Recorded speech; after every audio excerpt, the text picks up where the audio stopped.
I'm Edgard D Kagan. For soon you're going to take over as deputy. What will be the new things that you have to see? Well, I think it's a good question. I mean, obviously, I will move to Delhi immediately after, very soon after, a new government is formed, and so I think that there's tremendous opportunities in the relationship. There will obviously, be the potential, at least, for some changes, depending on what the outcome of the election is. Regardless of the outcome, we are very confident there's tremendous potential to expand and strengthen the relationship. So the agenda is really going to be to look for ways to implement what I think American leaders and Indian leaders have wanted, which is to find ways to bring the two countries closer together, do more together, expand the economic and trading relationships, expand the security cooperation, and look for ways to strengthen the already very strong people-to-people ties. As you know that in India related to trade, basically changes in policy last couple of years, let's say, new things coming in like GST, which are being seen by some of the American companies, especially companies like Ford, or others in the automobile sector, or even in other sectors, they're disturbing them a little bit.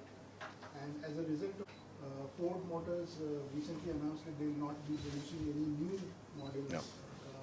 in India. How do you view this situation, and as representative of the American government in India, what would your agenda be to convince the government to make things a little easier?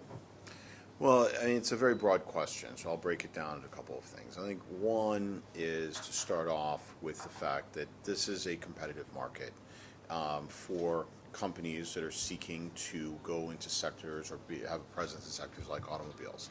That's obviously very important in Pune. These are companies have to make their decisions and deal with the environment and try and compete in a tough market. I think from our standpoint, what we hear from American companies across the board is they want predictability. They want consistency and predictability in terms of the policy landscape, but also the implementation. That, things where there are changes that are based on perhaps the same regulations but different interpretations are very problematic. So I think what the American companies that are operating in India, either with a presence here and producing here or who are exporting here, they want to have predictability and they want to feel that it's a level playing field. I think that the challenges on the trade front are, first of all, the trade relationship has grown dramatically. If you go back to 2001, bilateral trade was about $20 billion a year. Today, it's over 100, or in 2018, it was over 140 billion. That's a seven-fold increase. And what's interesting is the increase from 2017 to 2018 was 16 billion, which is almost the same, or relatively close to what it was, less than 20 years ago in terms of total trade. So I think it gives you a sense of the direction that we're going. The problem is that there are still many areas of frustration on both sides. And I think that, from the standpoint of American companies and certainly from our standpoint, we would like to see it easier for Americans to do business in India, to export to India. We'd like to see the trading relationship opened up. We recognize that obviously there are things that India would like to see of us, and we're prepared to have serious discussions about that. But I think that in the immediate sort of time frame that we're in now, there's some challenges. One, very obviously because of the election.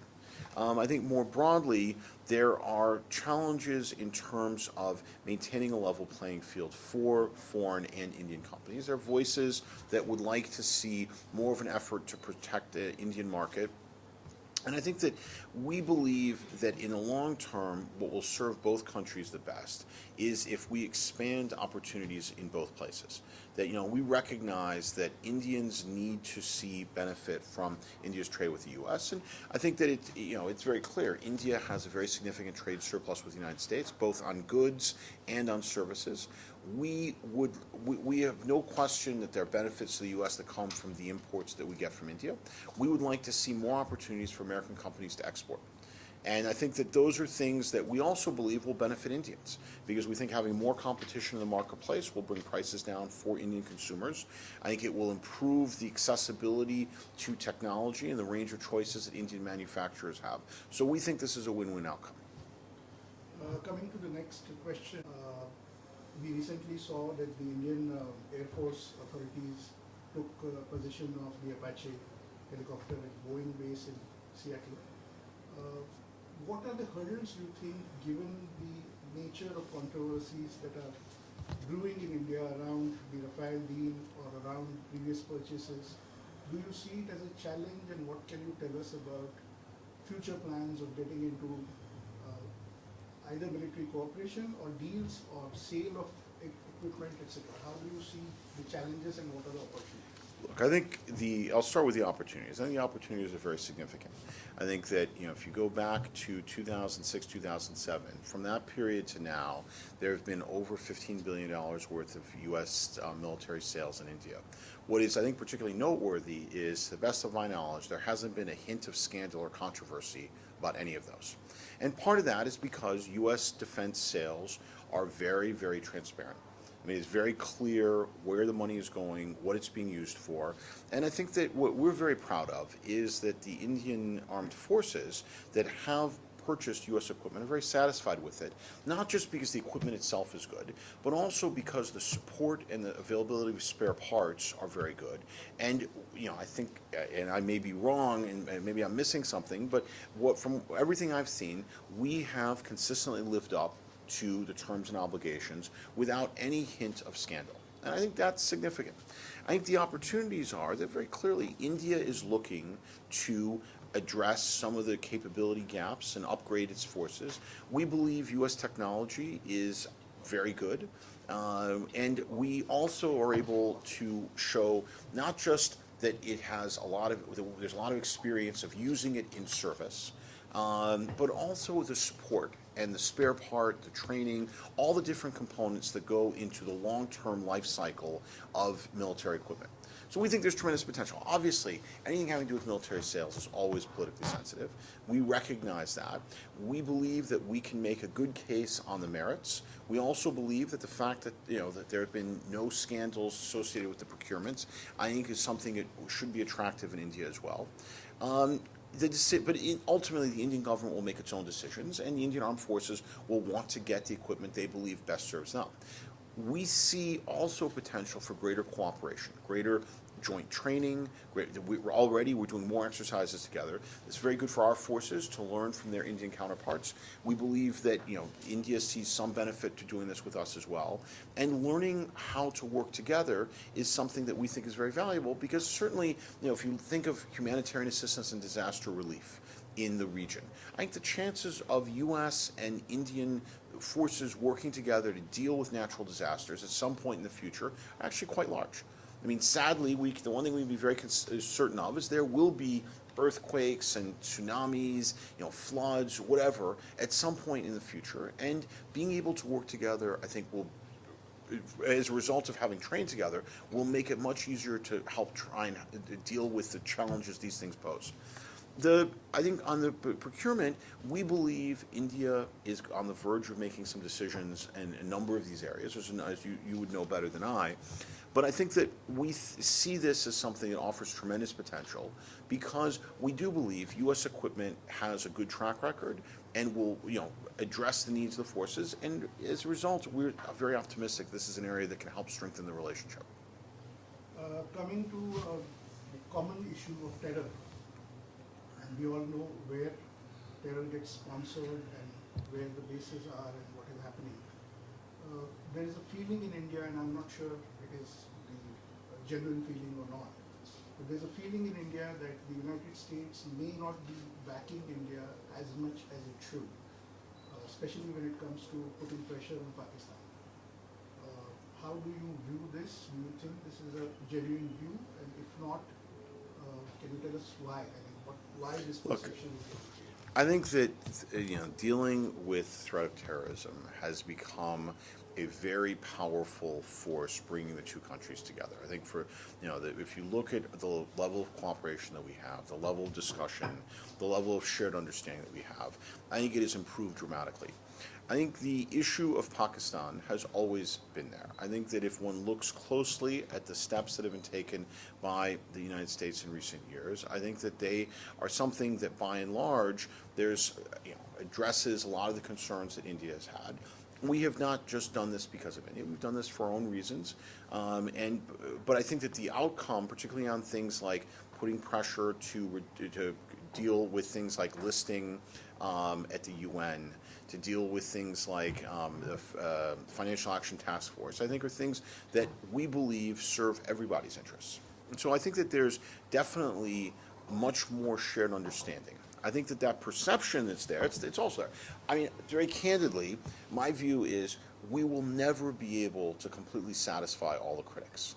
But I don't think that should be the goal. I think the goal is to work together to try and make it so that we can cooperate more effectively, that we can reduce the support for terrorism around the world, and that we can provide support for countries that face terrible attacks like what we saw in Sri Lanka. At the same time, we all recognize the need to be vigilant ourselves.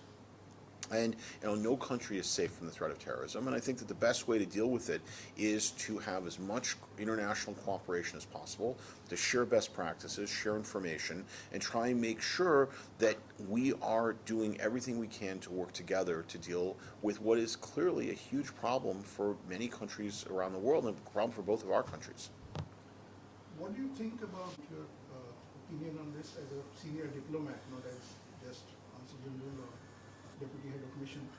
Because this is happening globally. In India, you see this hyper-nationalism, as we call it. In the United States, it's America first. How is it affecting trade? How is it affecting bilateral relations between two countries? We see United States almost at loggerheads with China.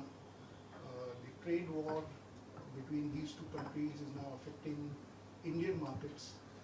The Bombay Stock Exchange is going down and down. And one of the main reasons people say is the US-China trade conflict that is happening.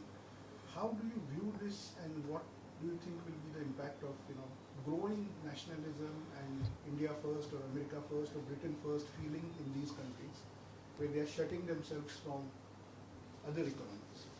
Look, I think that it's important to distinguish between sort of the hype and the reality.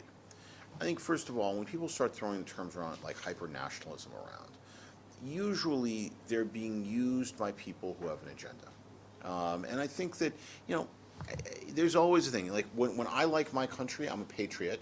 When you like your country, you're a nationalist, right? If we're criticizing each other, that's what we say. So I think that we have to recognize there's always been a level of patriotism / or call it nationalism, whatever you want. This is very, very normal. It's been a standard feature in international affairs.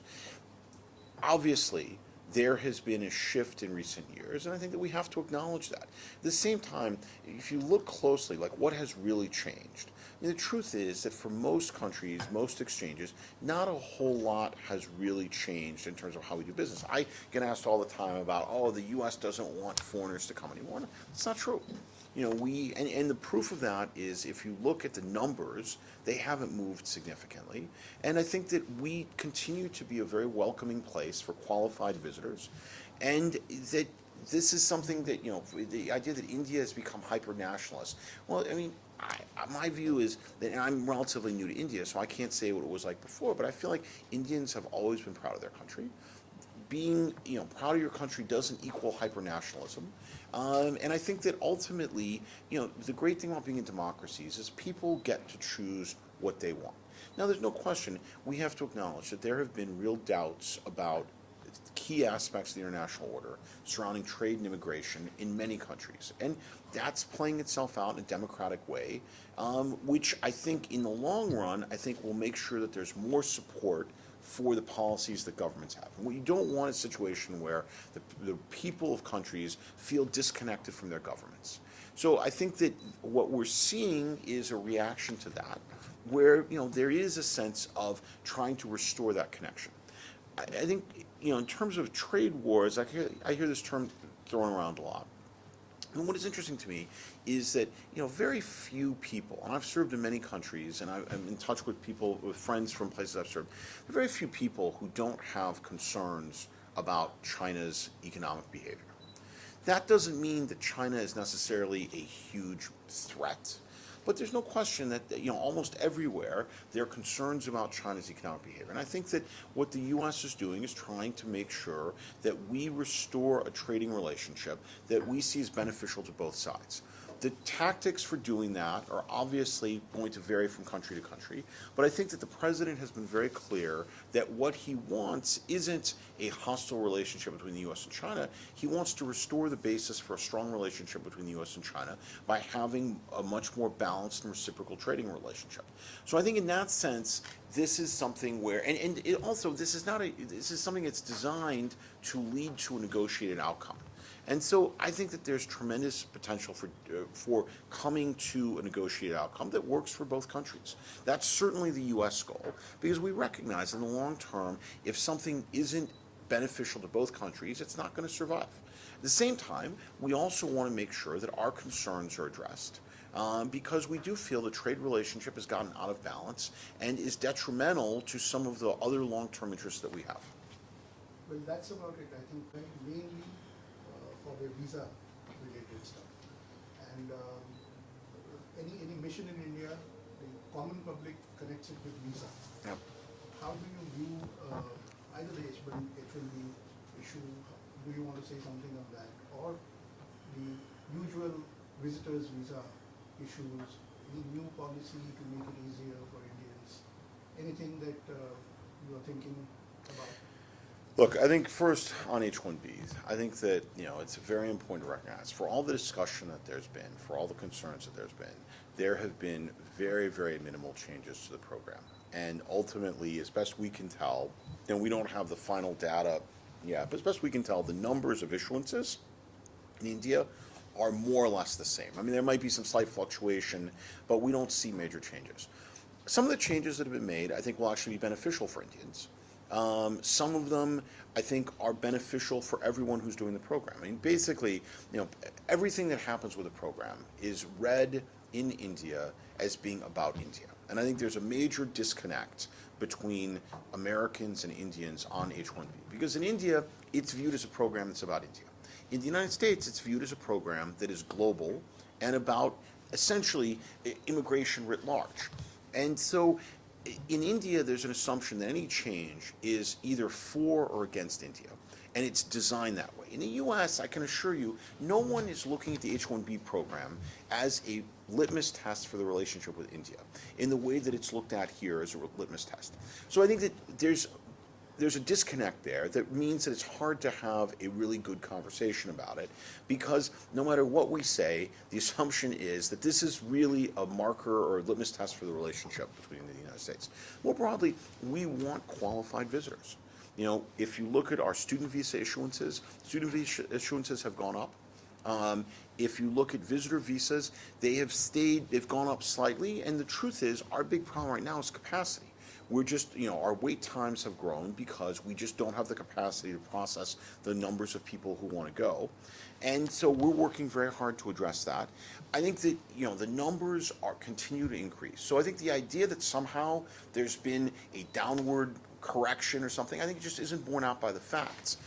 I think we need to do a better job of making clear that the United States continues to welcome students, that the United States continues to welcome Indian students, that we continue to welcome Indian visitors. Obviously, we want those who are legitimate students, who are legitimate visitors, and we will continue to make sure that we have systems to ensure, to the best of our satisfaction, that that's the case. But I think that this is a good news story, and I think what we want to see is an increase in travel going both directions.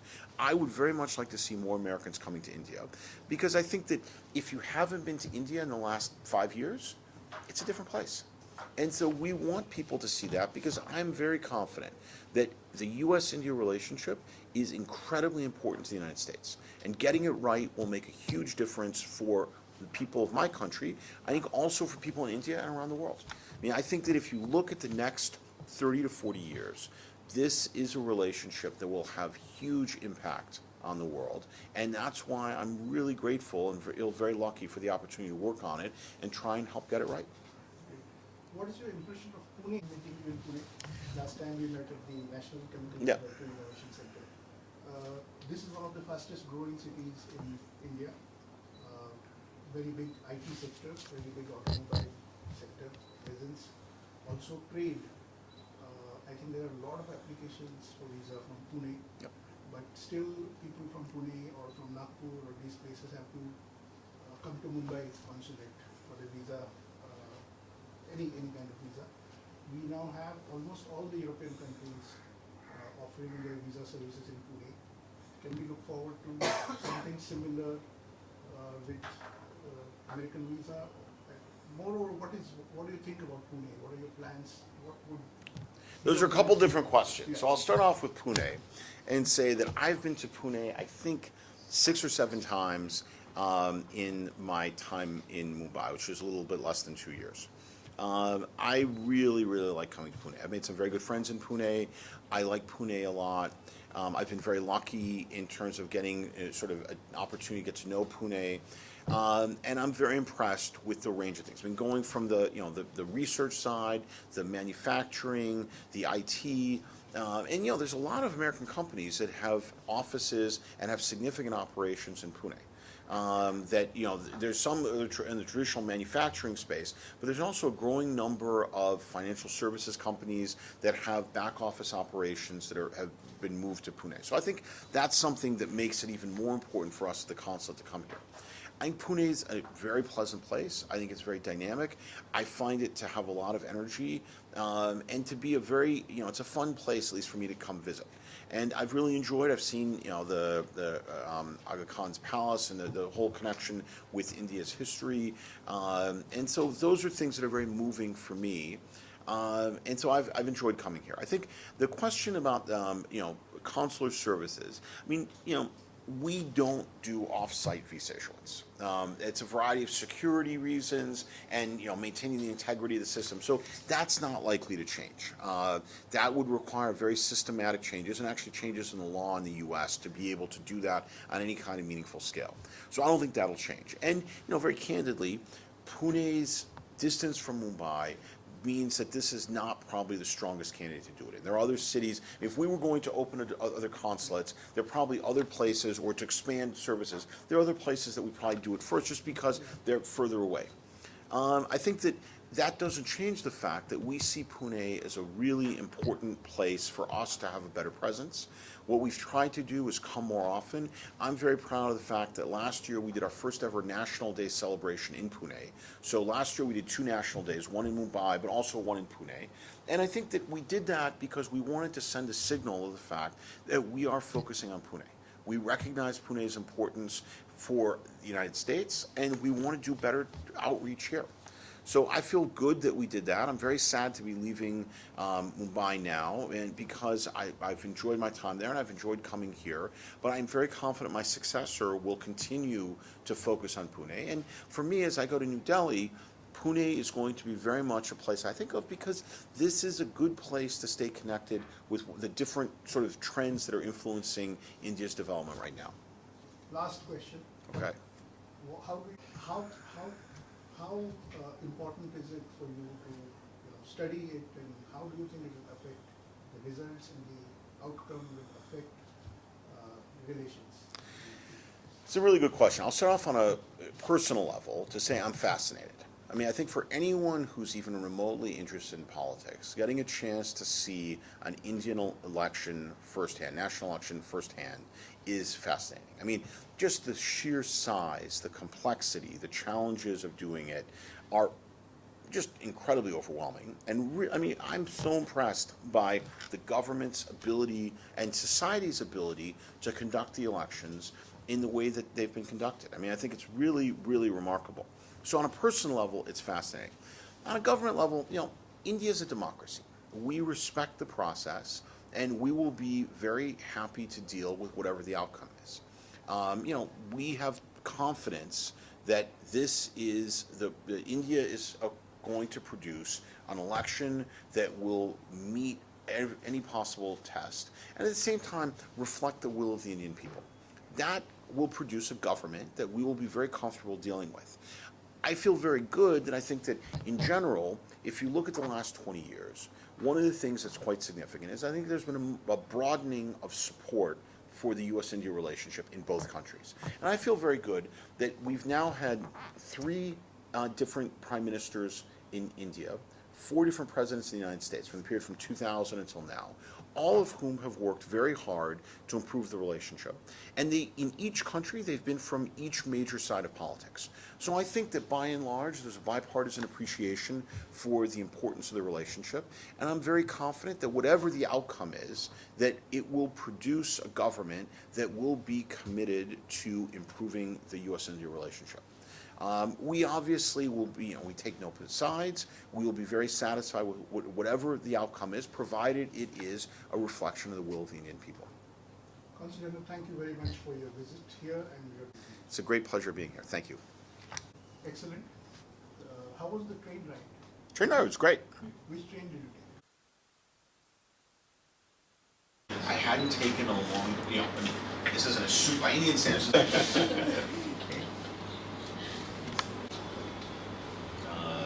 Yeah, no, it was fun, and it was interesting. The other thing is a different route than coming up the main road. It goes up through Pune and then swings around back down to Lonavala. I will. The thing about living in the United States, and all these different things, which basically, I sort of knew of intellectually. I might know like one dish, but you don't know food. But this was an opportunity to discover a lot of new ones, which I'm sure, I would. And what about Bollywood? You've been... to build more of a sporting culture. So I think that's something that the NBA would love to be part of. I think there's a lot of football is obviously trying very hard to promote itself. And so I think that's going to be something that's going to grow tremendously in the future.